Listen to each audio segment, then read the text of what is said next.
Hello तर नमस्कार मित्रांनो, मी जय दत्त. आज आपण खूप महत्त्वाच्या विषयावर बोलणार आहोत. बी पी अचानक वाढलं तर घरीच काय करावं, कोणती चूक टाळावी, कोणते टॅब्लेट सुरक्षित आहे आणि कधी हॉस्पिटलमध्ये तातडीने जायला हवं. आजकाल स्ट्रेस, कमी झोप, जास्त मीठ खाणे, टेन्शन आणि लाईफस्टाईल खराब झाल्यामुळे अचानक बी पी वाढण्याचे प्रमाण खूप वाढले आहे.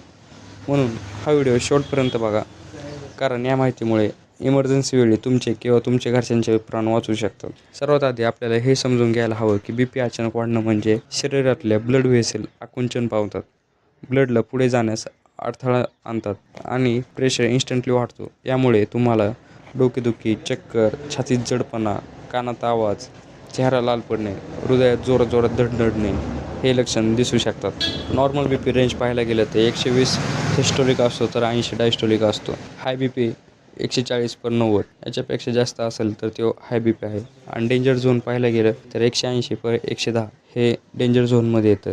घरी लगेच काय करावे? जास्त घाबरून जाऊ नये. सरळ बसून राहा. पाठीला सपोर्ट देणार खुर्चीवर बसा. पाय सरळ करून झोपू नका, कारण याने श्वास घ्यायला त्रास होतो. खोल श्वास घ्या. 4 सेकंद श्वास घ्या, 4 सेकंद थांबा, 6 सेकंद सोडा. यामुळे बी पी 5 ते 10 मिनिटात कमी होऊ शकतो. नॉर्मल पाणी प्या. जास्त थंड पाणी पिऊ नका. मोबाईल बंद करा. बोलणं कमी करा, कारण ब्रेनला शांतता मिळते. ब्रेन स्टॅबिलाईज होतो. मिठाचे पदार्थ, पापड यांसारखे एकही आयटम खाऊ नका. मिठाचे पार्टिकल ब्लडमध्ये इन्स्टंटली सोडियम वाढवतात. बी पी अजून वाढतो.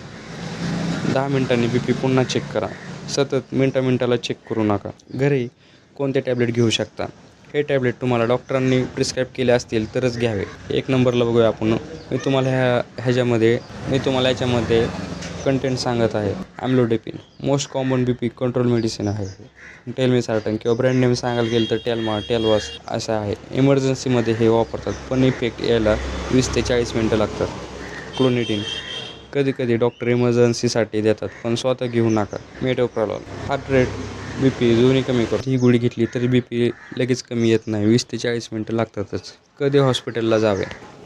छातीत तीव्र वेदना, हातपाय सुन्न होणे, बोलण्यात बदल, चेहरा वाकडा होणे, दिसायला कमी येणे, श्वास घ्यायला त्रास होणे, सतत उलट्या हे स्ट्रोक किंवा हार्ट अटॅकचे संकेत असू शकतात. बी पी वाढू नये यासाठी दररोज काय करावे? मीठ कमी खावा. दररोज 30 मिनिटं तरी चाला. बी पी टॅब्लेट रोज घ्या डॉक्टरांनी सांगितल्याप्रमाणे. बी पीचे टॅब्लेट रोज घ्या डॉक्टरांनी सांगितल्याप्रमाणे. मधून बी पी चेक करत जावा.